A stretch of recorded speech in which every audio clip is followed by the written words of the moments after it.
దక్షిణాసియా రాజకీయాల్లో ఎవరు పెట్టని నిలయం ఒకటుంది. హిమాలయాల నుండి హిందూ మహాసముద్రం వరకు విస్తరించిన ఈ ప్రాంతంలో ఏ దేశంలో కొత్త ప్రభుత్వం కొలువుదీరినా ఆ దేశ అధినేత తొలి విదేశీ పర్యటనకు ఎంచుకునే గమ్యస్థానం భారత్. ఇది కేవలం ఒక సెంటిమెంట్ కాదు, భారత్ బిగ్ బ్రదర్ పాత్రకు నిదర్శనం. అయితే ఇటీవల ఆ సాంప్రదాయాన్ని నేపాల్, మాల్దీవుల నేతలు బ్రేక్ చేశారు. తర్వాత తమ తప్పు తెలుసుకొని తిరిగి ఢిల్లీకి దగ్గరయ్యారు. ఈ క్రమంలోనే బంగ్లాదేశ్ కొత్త ప్రధానిపై అందరి దృష్టి పడింది. తారిక్ రెహమాన్ ఫ్యామిలీతో కలిసి ఇండియాలో పర్యటించాలని ప్రధాని మోడీ ఆహ్వానించిన వేళ తారిక్ తన తొలి విదేశీ పర్యటనకు ఏ దేశానికి వెళతారు అన్న చర్చ మొదలైంది. ఎందుకంటే ఈ పర్యటనే దక్షిణాసియా రాజకీయాలను మలుపు తిప్పబోతోంది. ఇంతకీ తారిక్ తొలి విదేశీ పర్యటన ఏ దేశానికి వెళ్తున్నారు? పాత సాంప్రదాయాన్ని కొనసాగిస్తారా, లేక మూయజ్జు బాటలోనే చైనా వెళ్తారా? భారత్ ఆహ్వానం, చైనా ఆఫర్లు. తారిక్ అడుగులు ఎటువైపు? సంప్రదాయాన్ని కొనసాగిస్తారా లేక చైనాతో అంటకాగుతారా? తారిక్ రెహమాన్ సర్కార్తో దోస్తీ భారత్కు ఎందుకు కీలకం? మనం జీవితంలో ఎదుగుతుంటే కొందరు సంతోషిస్తారు, మరికొందరు ద్వేషిస్తారు. హ్యూమన్ సైకాలజీ ప్రకారం హ్యాపీగా ఫీల్ అయ్యేవాళ్ళు మనకు దూరంగా ఉంటే, ద్వేషించే వాళ్ళు మాత్రం మన పక్కనే ఉంటారు. కొన్నేళ్లుగా మన దేశ దౌత్యపరమైన సవాళ్లను చూస్తే ఈ విషయం అర్థమైపోతుంది. భారత్ ప్రపంచంలో వేగంగా వృద్ధి చెందుతున్న దేశం, 4వ అతి పెద్ద ఆర్థిక వ్యవస్థగా అవతరించిన దేశం. ఇన్ని సాధిస్తూ ఇంత వేగంగా వృద్ధి చెందుతున్నందుకు మనను చూసి గర్వపడేవారు ఉంటారు. కానీ వాస్తవం ఏంటంటే, భారత ఎదుగుదల చూసి గర్వపడేవారి కంటే ద్వేషం పెంచుకునేవారే ఎక్కువగా ఉన్నారు. అందుకు యాంటీ ఇండియా సెంటిమెంట్ రగులుతున్న దేశాలే ఉదాహరణ. ఏదో 1-2 దేశాలు కాదు, భారత భూభాగానికి చుట్టూ ఉన్న పలు దేశాల్లో యాంటీ ఇండియా సెంటిమెంట్ రగులుతోంది. దీనికి అనేక కారణాలున్నాయి. కొన్ని దేశాల్లో అక్కడి రాజకీయ అవసరాలు, ఉగ్రవాదం, దౌత్యపరమైన సమస్యలు, కారణం ఏదైనా సరే భారత్ చుట్టూ ఉన్న పలు దేశాలు యాంటీ ఇండియా సెంటిమెంట్ తో రగిలిపోతున్నాయి. ఇప్పుడు ఇదే భారత్కు పెను సవాలు విసురుతోంది.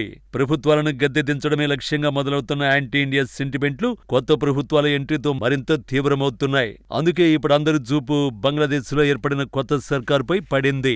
హసీనా నిష్క్రమణ తర్వాత బంగ్లాదేశ్ లో ఏం జరిగిందో, ఏం జరుగుతోంది కొత్తగా చెప్పాల్సిన పని లేదు. హసీనా సర్కార్ పతనంతో రాజకీయ శూన్యత భారత వ్యతిరేక శక్తులను పేట్రేగిపోయేలా చేసింది. తాత్కాలికంగా ఏర్పడిన యూనస్ ప్రభుత్వం భారత వ్యతిరేక శక్తుల్ని ప్రోత్సహించడంతో హింస పెరిగిపోయింది. హిందువుల ఊచకోత, ఆలయాల ధ్వంసం, పాకిస్తాన్ ఉగ్రవాదులకు ఆశ్రయం, సరిహద్దు ఉద్రిక్తతలు, చైనాకు వంతపాడటం, ఇలా ఒకటేంటి తిన్నింటి వాసాలు లెక్కేస్తూ ఊపిరిపోసిన దేశాన్ని లక్ష్యంగా చేసుకుని రెచ్చిపోయారు. తారిక్ సర్కార్ ఎంట్రీతో ఈ పరిస్థితులకు చెక్ పడుతుందా? ఇప్పుడు అందరిలోనూ ఇదే ప్రశ్న.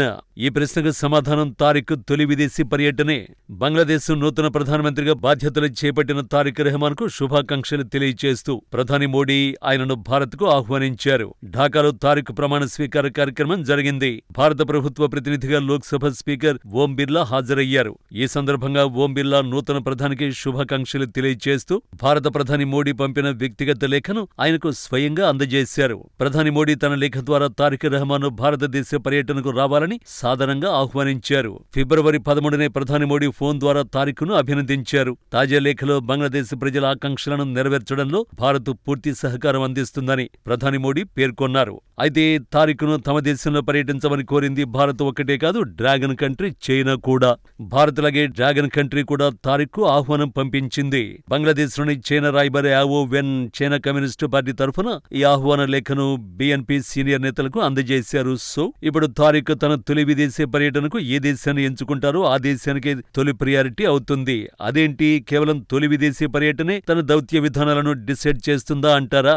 దశాబ్దాలుగా దక్షిణాసియా రాజకీయాలను గమనిస్తే ఆ ప్రశ్నకు సమాధానం మీకే తెలుస్తుంది. భారత్ అనుసరిస్తున్న నేబర్హుడ్ ఫస్ట్ విధానం ఒక ఏకపక్ష ప్రక్రియ కాదు. నేపాల్, భూటాన్, శ్రీలంక, మాల్దీవుల వంటి దేశాలకు ఇండియా ఓ బిగ్ బ్రదర్. సంక్షోభం వచ్చినా, ప్రకృతి వైపరీత్యాలు సంభవించినా భారత్ స్పందించినంత వేగంగా మరే దేశము స్పందించలేదు. అందుకే పొరుగు దేశాధినేతలు తమ తొలి విదేశీ పర్యటనగా ఢిల్లీకి రావడం ద్వారా వారు తమ దేశ భద్రత, అభివృద్ధికి భారత్ అత్యంత కీలకమని ప్రపంచానికి చాటి చెబుతూ వస్తున్నారు. ఈ సంప్రదాయం దశాబ్దాలుగా కొనసాగుతోంది. అయితే గడిచిన కొన్నేళ్లలో పరిస్థితులు మారుతూ వస్తున్నాయి. భారత్ని కాదని చైనా పంచన చేరిన సంఘటనలు ఉన్నాయి. 2008లో నేపాల్ ప్రధానిగా బాధ్యతలు చేపట్టిన వెంటనే దశాబ్దాల సంప్రదాయాన్ని కాదని ప్రచండ తన తొలి పర్యటనకు బీజింగ్ ఒలింపిక్స్ సాగుతూ చైనా వెళ్లాడు. ఢిల్లీ వైపు కాకుండా బీజింగ్ వైపు మొగ్గు చూపడం ద్వారా భారత్కు ఒక బలమైన సంకేతం పంపాలని భావించాడు. మాల్దీవుల అధ్యక్షుడు మొహమ్మద్ ముయిజ్జు కూడా ఇదే దారిని ఎంచుకున్నాడు. పదవి చేపట్టాక భారత్ కంటే ముందే టోకీ, చైనాను సందర్శించి తన ఇండియా అవుట్ నినాదాన్ని చాటుకోవాలని చూశాడు. కానీ ఆ ఇద్దరికి భారత్ విలువేంటో తెలియడానికి ఎంతో సమయం పట్టలేదు. ప్రచండ చైనాకు దగ్గరవ్వాలని చూసిన నేపాల్ అంతర్గత రాజకీయాల్లో భారత్ సహకారం లేనిదే మనుగడ కష్టమని చాలా త్వరగానే అర్థమైంది. ఫలితంగా అతడి ప్రభుత్వం కుప్పకూలింది. తర్వాత మళ్లీ అధికారంలోకి వచ్చినప్పుడు ఆయన తన తొలి పర్యటనకు భారత్నే ఎంచుకోవాల్సి వచ్చింది. ముయిజ్జు విషయంలోనూ ఇదే రిపీట్ అయింది. ముయిజ్జు చైనాకు వెళ్లిన మాల్దీవులు ఆర్థిక సంక్షోభంలో ఉన్నప్పుడు చైనా కేవలం అప్పులు మాత్రమే ఇచ్చింది. అదే భారత్ మాత్రం కరెన్సీ స్వాప్ అగ్రిమెంట్ల ద్వారా నిత్యావసర వస్తువుల సరఫరా ద్వారా మాల్దీవులను కాపాడింది. చివరికి ముయిజ్జు కూడా ఢిల్లీకి వచ్చి ఇండియా సాయాన్ని అభ్యర్థించక తప్పలేదు. ఇందులో గుర్తుంచుకోవలసిన సత్యం, చైనా అప్పులిస్తే భారత్ అభయహస్తం ఇస్తుంది.